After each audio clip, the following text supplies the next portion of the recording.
About me, I joined Microsoft. I work in the security engineering and community team. It's a centralized team within Microsoft that is focused on, that is responsible for engineering policy, security engineering policy, and security response policy for the whole company. We're also responsible for enforcement of that policy. I run the response and the community teams. There's a policy arm responsible for SDL, as well as an engineering team that is responsible for pen tests and other kinds of and security tools. I joined Microsoft back in 1990. I'm essentially on my third career. I did a lot of work on the consumer side of the house. I worked on Microsoft Money for about 7 years.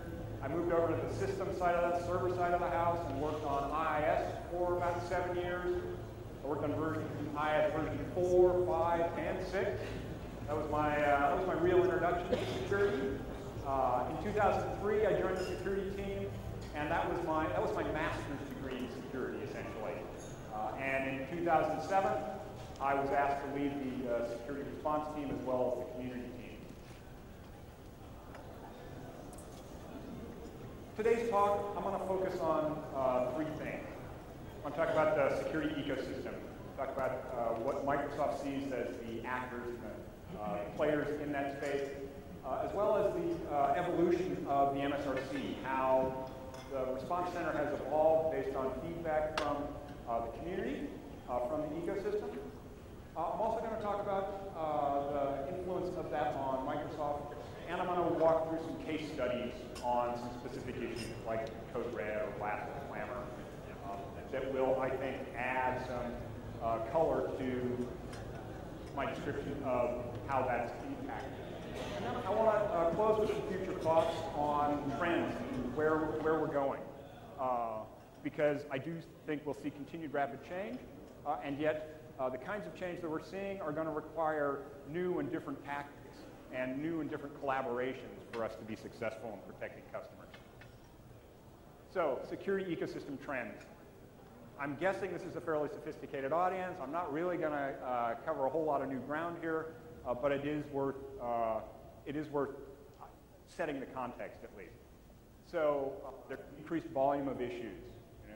There's more vulnerability reports year over year, and that's a trend that I don't see ending anytime soon. There's an increased scope, so that it's not just Microsoft platforms anymore, and it's not just the operating system. You see it in lots of third-party applications, as well as up the stack, down the stack, and across multiple platforms.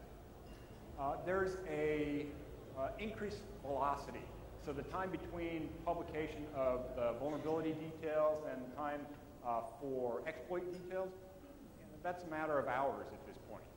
And it used to be that you might actually have a month. Not anymore. And each step along the way, from finding the vulnerability to proof of concept to exploits to botnets, all of that's being optimized.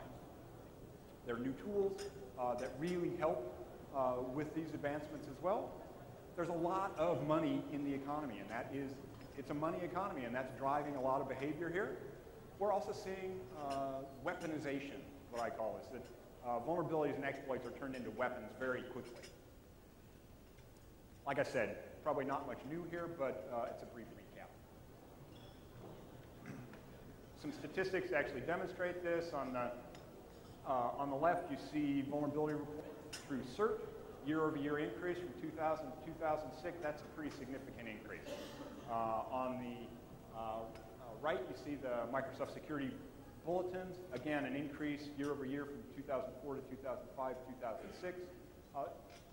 What this indicates is that there are more people looking at this, and there are more things that are being attacked, whether this is online services, plus applications and drivers. More, and again, you see an upward trend across the board, whether this is Microsoft, Apple, Debian, or Red Hat. In fact, you may have seen a bit of a tongue-in-cheek article last month from some guys over at Red Hat that said, wow, we're actually better than Microsoft. They have more money, they have more people, and yet still we managed to fix more security bugs last year than they did. Other trends. I talked about the increased velocity. You know, with Slammer, you had about a year between publication of the discovery of the vulnerability and the exploit.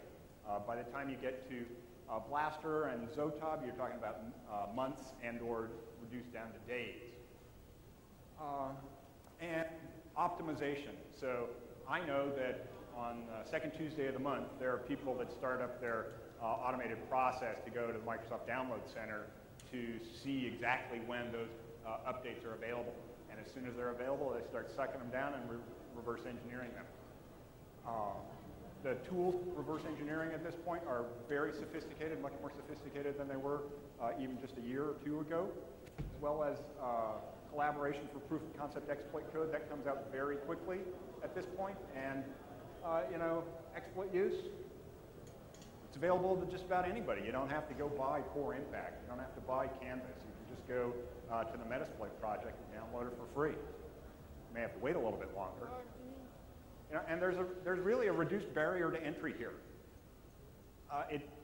To do what's possible today, you had to be pretty skilled a couple of years ago in order to be able to do that. Today, you have a lot of opportunities available to you. I mean, if you are pretty skilled and you actually enjoy reverse engineering, you can wait for the patch, you can load it, and then you can boot up IDA Pro and with the bin diff, and you can go and reverse engineer that. If that's really more work than you'd like, you know, you want to actually sleep in a little bit or relax over your coffee, you can just wait for somebody else to do it. You can grab the proof of concept exploit code off a news group, or, you know, if you're still in school and you don't have time for that, you can even wait a little bit longer until it ends up in Metasploit and just download it. And you know, if you actually wanted to do something a little bit more sophisticated than that, you could actually go and buy an all-in-one exploit code. I don't know how many of you have seen the Silica device from Immunity. It fits right in your pocket, or I think Dave Maynard has also now put Metasploit on a little Nokia phone, so you could just walk around with that in your pocket and see about exploiting wireless networks that aren't secured. So the threat landscape has changed as well. It used to be about defacements, it used to be about fame. We've seen that change through over time, where you had the era of big worms, and I think that, knock on wood, the conventional wisdom says that the era of big worms is over. Certainly hope so. I think one of the things that is telling there is that the guys that run botnets actually need the internet to be up in order for them to make money. And that is a fairly significant, they're not going to actually go release a worm that takes down the internet because that's a direct impact on their bottom line. And we're also now seeing the rise of targeted attacks, where these are attacks that are specifically targeted at individual organizations using applications. So, I want to shift gears slightly and talk a little bit about the MSRC. Started in 1997, here we are 2007, 10 years later. Today, the MSRC is the industry-leading vulnerability response team. We're made up of individual case managers. There's also a release management team, which, you know, on a monthly basis, we release software. That's Microsoft is actually quite agile at releasing software. And it's funny that some of the people on product teams, like on Windows, say, "Well, have you guys ever shipped? Have you ever shipped a packaged product?" Well, I ship every month. Yeah, of course I do. Sometimes 10, sometimes 5, but every month I ship the software. We have security engineers that are focused on both SWI React and SWI Defense. They're the ones that do the technical investigation, as well as develop mitigations and workarounds that are included in the bulletin. We've got a communications team. These are the guys that are actually on the front lines, so that you know, when there is a new presentation given and somebody says, "Hey, I've got Vista O-Day," all of a sudden the phone starts ringing, and Ryan Noreen wants to know, "Hey, what's going on?" These are the guys that answer the call. Thank goodness they're there, because that's not my favorite job. There is also this MSRC security outreach team that is focused on outreach to the security community. I mean, when I'm talking to IT guys or enterprise folks, I think security community, you know, there's also a team that is focused on other segments. It's a partner outreach team. These are people that we partner with to help protect customers, key examples there are certs and or ISVs that are developing protection software. And of course, we have a team that's focused on root cause analysis.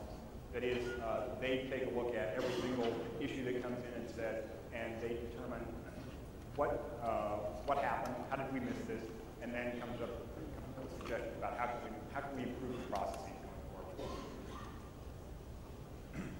Microsoft also has I think, the industry-leading security engineering processes, and it's all driven. It's called SDL, Security Development Lifecycle. This is all, response is a key piece of this, and it's kind of tacked on the end on this slide. But the funny thing about this is that that's actually the key driver of SDL. Everything that is a requirement for SDL today started out as a MSRC case, and probably has a bulletin associated with it. It's the key engine that is driving the improvements in our security engineering processes. I'm not going to spend a lot of time on this, because if you wanted an SDL talk, I should have sent somebody else. I could talk about it, but I don't think that's the most interesting topic for today. In '97,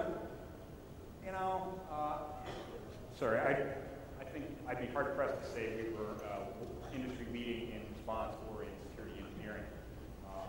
In fact, when the first IE vulnerability was published back in '97, we were pretty good at software engineering for commercial packaged product, but not so good about security engineering necessarily.